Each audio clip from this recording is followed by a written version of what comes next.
Hey guys, welcome back. So with us jumping back into Immortal XMen, for issues 5, 6, and 7, we've kinda reached a point to where some of this we've already covered, with these 3 issues tying into the Judgment Day event. But now since we're covering Immortal XMen, I figured I'd put these 3 issues in one video so you guys can have an idea of how this series passed through Judgment Day, with us brushing through the stuff we already talked about and instead focusing on the parts in these 3 issues that we didn't. So with that said, let's get into it. But first, if you're new to the channel, be sure to subscribe to catch the spills every week, and don't forget to hit that bell up top so we can squad up in the comments for the first hour.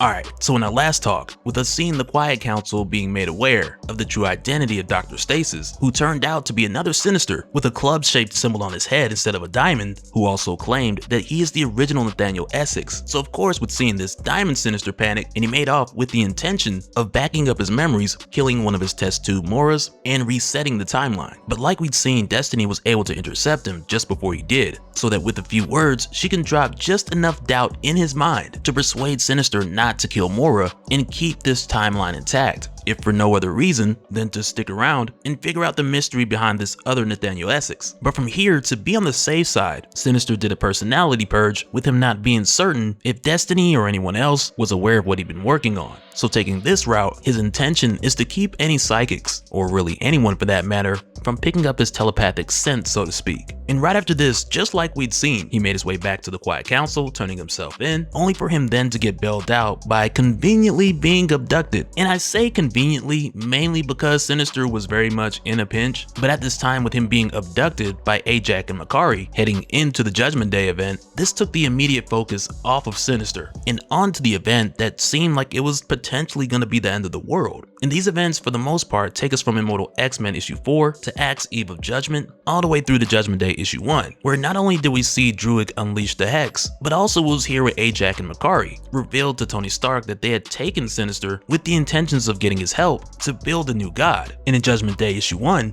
we're shown Druig using the Unimind to attack the Quiet Council in Krakoa, which then leads into Immortal XMen issue 5. And out of the 3 issues that we're flying through for this one, issue 5 really has nothing that we haven't covered already, because this whole issue really just focused on the attack against Krakoa, and from start to finish, the present day events also take place in Judgment Day issues 1 and 2. But I will say though, with how this was done in issue 5, with us seeing this attack from the perspective of Exodus, which was then followed by the Hex attacking Krakoa, it was pretty fun running through those flashbacks with Exodus in that issue. But from here, going into Immortal XMen issue 6, I want you guys to keep in mind that the attack on Krakoa happened at the same time as the attack on Araco that was served out by Uranos, which also included the epic face-off between him and Legion. And it's crazy how for weeks we didn't know what happened in this fight between the two of them, because at first all we saw was that both of them go up and only Uranos came down. But from here, continuing with the events that bridged between Immortal XMen issues 5 and 6,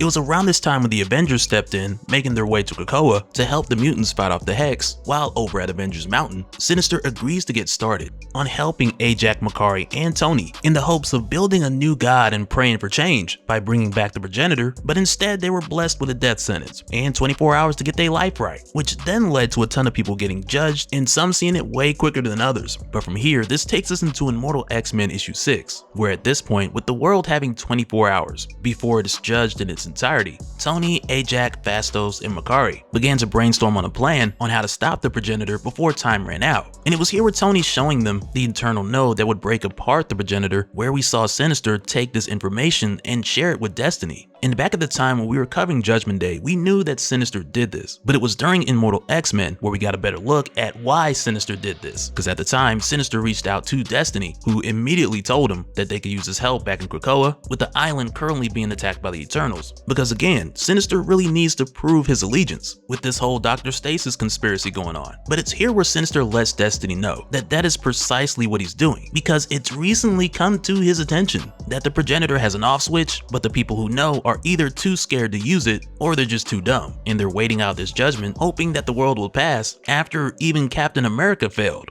And Sinister went on to tell Destiny that if no one else, the mutants have to do this. So from there, he told her exactly where they needed to strike, and while Tony and the others were too distracted arguing, Sinister then opened the hatch to let the X-Men in. But like we'd seen at the time, even this plan didn't go well, because even though it was a good one, the heroes had soon after discovered that this entire time, it all was an illusion and it was just a test that most people failed. And for anyone who was involved or agreeing to do this attack, it was pretty much an automatic failure on their part, unless they were somebody like Kate Pryde, who intentionally didn't decide just to be on the safe side. And on the other hand, you had some like Destiny who had failed anyway. And for her, it's not even for the attack, but instead, the progenitor shows up to Destiny in the form of Mystique, and it tells her that she failed for lacking moral resolve, lying about her gift, and even her fear of losing Mystique. Because like we'd seen for Destiny, when she was writing in her journal, she said that she did not see Mystique in any of her future visions, and that fear has caused Destiny to move different, and that got her the thumbs down.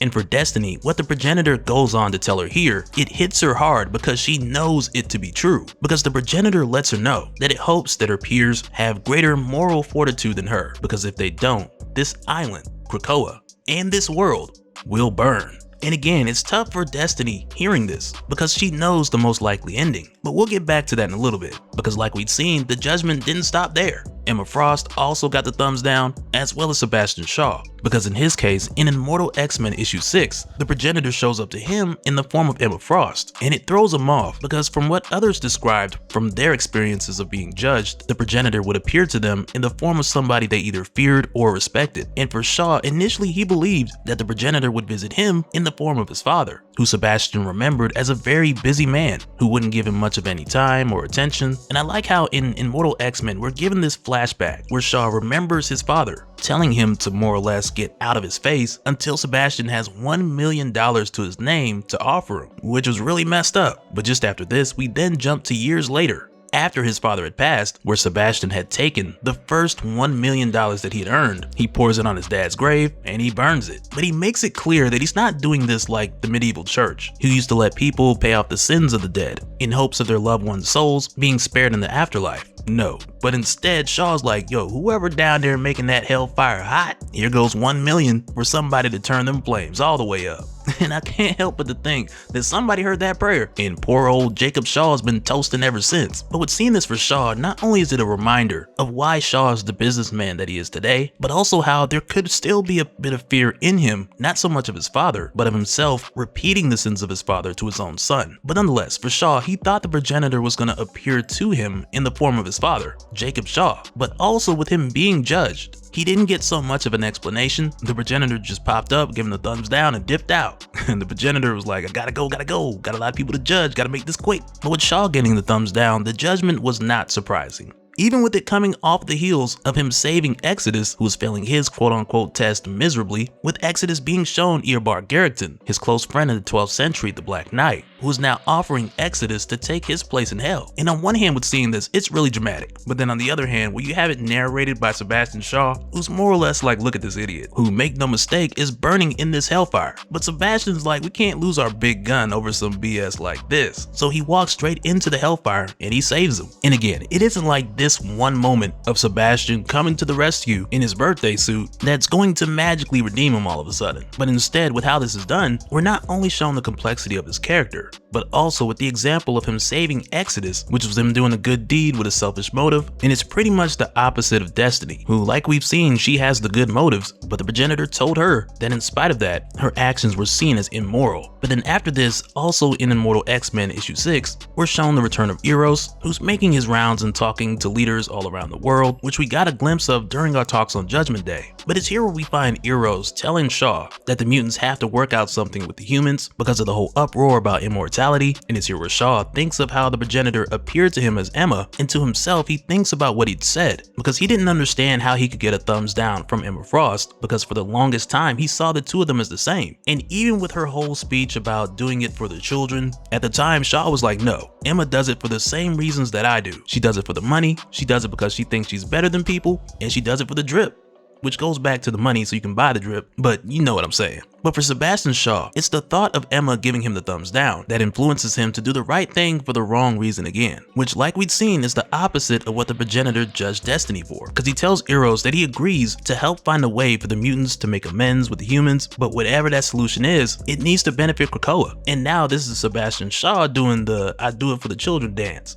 But also with Eros out of the exclusion and making his rounds, at this point we head into Judgment Day issue 4 territory, which is when we also got the death of Magneto, which went down super quick in Judgment Day issue 4, but in X-Men Red issue 7, it was given a bit more of the time that it needed, with us being told that there's no backup for him, and this death is final. Which, even still, I have my thoughts on because of some of the stuff from House of X and Powers of 10, and the conversation that Charles had with Forge about additional backups. But that was the Hickman era, and we'll have to wait and see if that even pans out. Because as it stands now, in the hands of Karen Gillan and Al Ewing, in Immortal X-Men issue 7, Charles only mentions that we cannot bring back Magneto without disrespecting his legacy. So it's not like he can't be brought back. But it's more so like in these final hours, Charles is standing on the position of respecting Eric's wishes. But again, like I said, we'll see how long that lasts. But before we get too deep into issue 7 just yet, we gotta talk a bit more about what Sebastian Shaw is up to in issue 6. Because even with the end of the world being imminent, he wants to make sure that if for any reason that it doesn't end, that he set himself up to come out on top.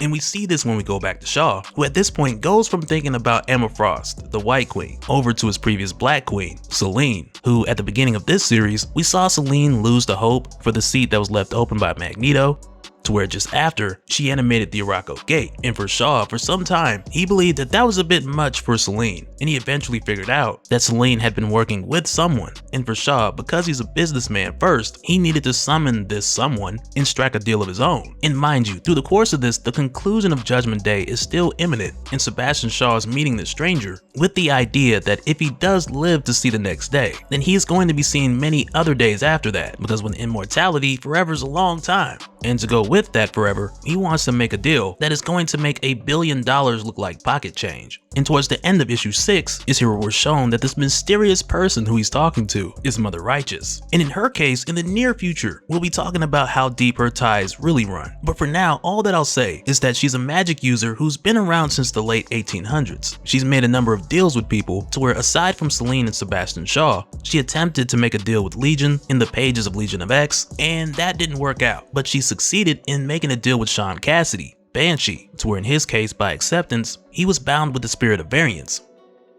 But from here going forward, we're going to take it into issue 7, which wraps up the connections of Immortal X-Men with Judgment Day. And at this point, in connection to the main series, we're landing at about between Judgment Day issue 4 and the beginning of issue 5, with Eros becoming Eternal Prime and making his way to the podium to plead with the Progenitor after meeting with leaders around the world. But also, at the time, like we'd seen, that little speech got them nowhere, because the Progenitor had already decided its judgment, and the heroes' options of making their way out of this alive, they started to seem slim to none. But back over in Krakoa, we head back over to the Quiet Council, who, once again, they are running slim on ideas, and at this point, even slimmer on time. And it's here where Charles mentions that bringing back Magneto is off the table because it'll go against Eric's wishes, but then Sinister's like, bump that. We need to make a swarm of Magnetos, like just pump out as many as we can and toss them all at the Progenitor. And I mean, I'm not gonna front, I would have liked to have seen that. But with Sinister saying this, he looks directly at Kurt and he tells him like, well, I thought you was about trying new things. And coming from Sinister, this really feels like a tease or even a taunt that's making fun of Kurt's progression throughout Ten of Swords and even Legion of X. And for Kurt, with him hearing this, for a moment he's like, you know what, maybe the Progenitor is right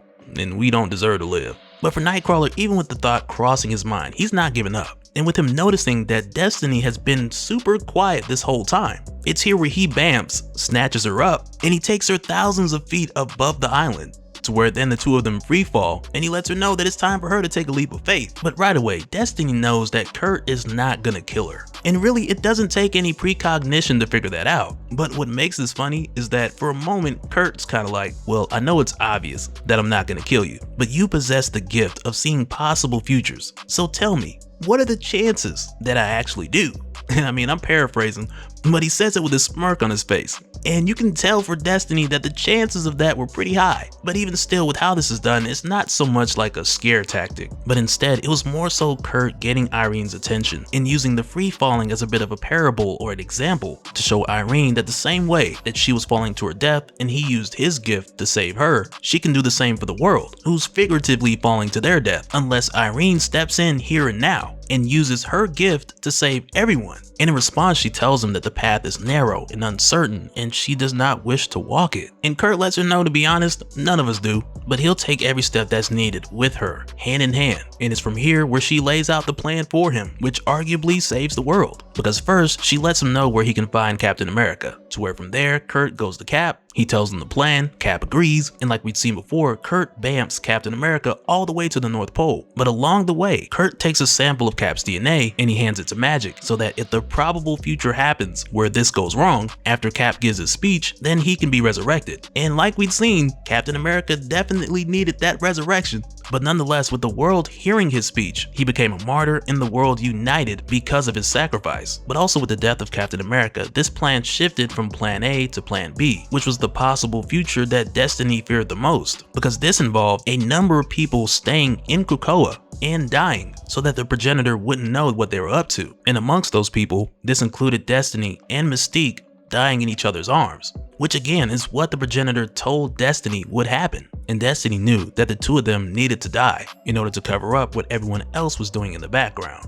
But before we get to that, I do also gotta say that Sinister, in the midst of all this, he tried to hit the reset button, but when he attempted to upload his memories so that he could take them into the next timeline, the upload kept failing. So when that happened, he was like, okay, bump it. I'll just go into the next life blind and I'll figure it out. So then he tries to kill Moira and the gun jams. And with one mishap after the other, Sinister does not get to hit the reset. And from here, we're then shown where Hope had taken members of the Five to New York and bring back Captain America, to where next we see Kurt team up with Magic to make his way to Orchis and send Moira McTaggart a message from Destiny from beyond the grave. And for Kurt, with him using Magic's portals to get to the Orchis space station and then teleporting Nimrod's shot into his own head, this then buys him time before Nimrod reassembles to convince Moira with this message from Destiny that if she doesn't get involved and help the mutants, then her soon coming death from the progenitor in the next 3 minutes, it's going to be a permanent one. And for Moira, this is what convinced her to get Orchis to get involved and team up with the Avengers and the X-Men and the Eternals, who at this point, with Eros as Eternal Prime, everyone was on the same side. But also the execution of this plan was crucial, because not only did it need to be a secret to the progenitor, but also they needed all the firepower that they could muster to hold off the progenitor while Tony and the others were inside, going after the node for real this time. But like we'd seen at the conclusion of Judgment Day,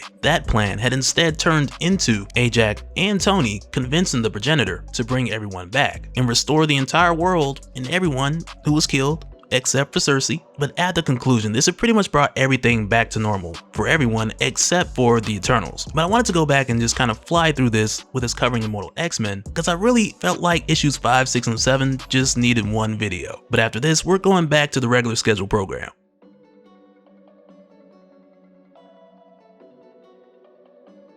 And so now real quick, I want to give a special shout out to all the patrons. Thank you guys for all your support. And for anyone who's new here, who wants more information on how to support the channel, I got a link below where you can go to patreon.com/Dopespill. But that'll do it for this one, guys. Let me know your thoughts down in the comments below, and we'll do it again on the next one. Alright, later.